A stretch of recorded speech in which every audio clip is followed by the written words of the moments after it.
In December 2019, UN officials in Somalia declared an emergency.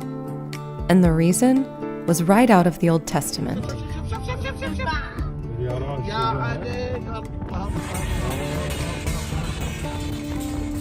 Locusts. And we don't call these emergencies lightly. We have to kind of make sure it's going to be an emergency. You can't cry wolf, it's really dangerous. But Somalia wasn't alone. The emergency declaration there also signified growing trouble across East Africa and in areas as far away as India. Despite increasing equipment and monitoring efforts, the first wave destroyed thousands of hectares of pasture and crops. Ni kama zitatuharibia kabisa. Tutakaa njaa tu throughout the year mpaka next year mwezi wa 10 ndio tutapanda. This year mwezi wa 10. Over 50 million people were already facing crisis-level food insecurity, right as another plague was spreading. We have therefore made the assessment that COVID-19 can be characterized as a pandemic. The COVID-19 pandemic is far from over. And another massive wave of locusts is here. Locust plagues destroy not only land, but livelihoods. 20% of the land on Earth, as well as 1 in 10 people, could be impacted. How is the pandemic affecting what might soon become a plague? And what will finally put a stop to it? First, let's start with the basics. A locust is a type of grasshopper. Only the type of grasshopper that can fly 150 kilometers, that's 3.5 marathons, in a single day. While there are several different species, the one we're concerned with here is the desert locust, or Schistocerca gregaria.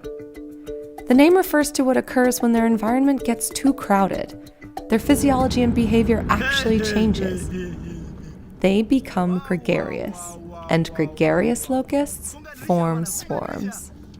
A typical desert locust swarm can contain up to 150 million locusts per square kilometer, consuming the same amount of crops in one day as 35,000 people.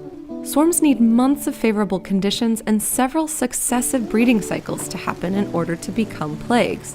But when plagues do happen, they last for years and require hundreds of millions of dollars to bring under control. Desert locust has one of the best data sets around of any migratory pest in the world because it has the oldest monitoring system. Examining that data from 1900 onward, plagues often had lengthy cycles, onsets followed by peaks and declines. That used to be the norm.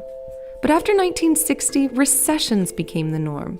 There were even stretches where no swarms were recorded at all. This was due to improved monitoring and control measures. One reason for the current crisis is that in some areas those measures went unimplemented for far too long.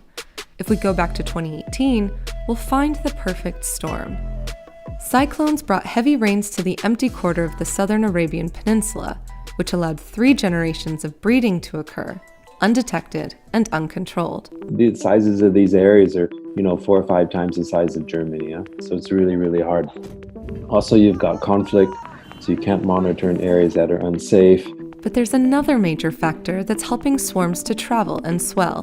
The biggest problem today is the climate change. Climate change is also complicating our efforts to predict.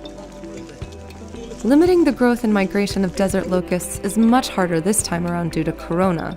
This has dire consequences for many already on the brink of food shortages.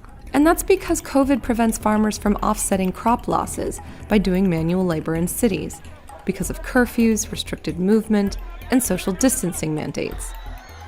In short, many now have no other means of getting food. COVID measures also impact how locals are trained to eradicate them.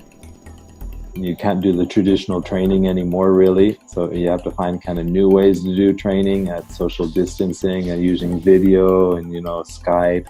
But it's that very training, particularly on how to use pesticides, that is the most effective way to stop them.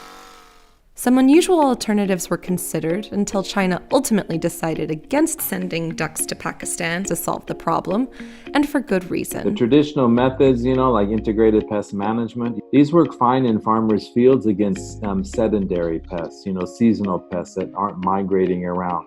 But when you have the migration component in a pest, that changes the narrative completely in terms of control options. Only chemical or biopesticides work. The chemicals are bad for people and the environment in myriad ways, and only one company, Novacrid, makes the biopesticide, which comes from a fungus.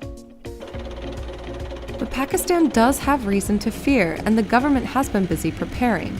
The current swarms are hitting the country from 2 different directions, in parts of India from 3. Control measures are essential, but they can only do so much until the weather dries out, and climate change is making predicting that difficult. Desert locusts also expand 20-fold each generation.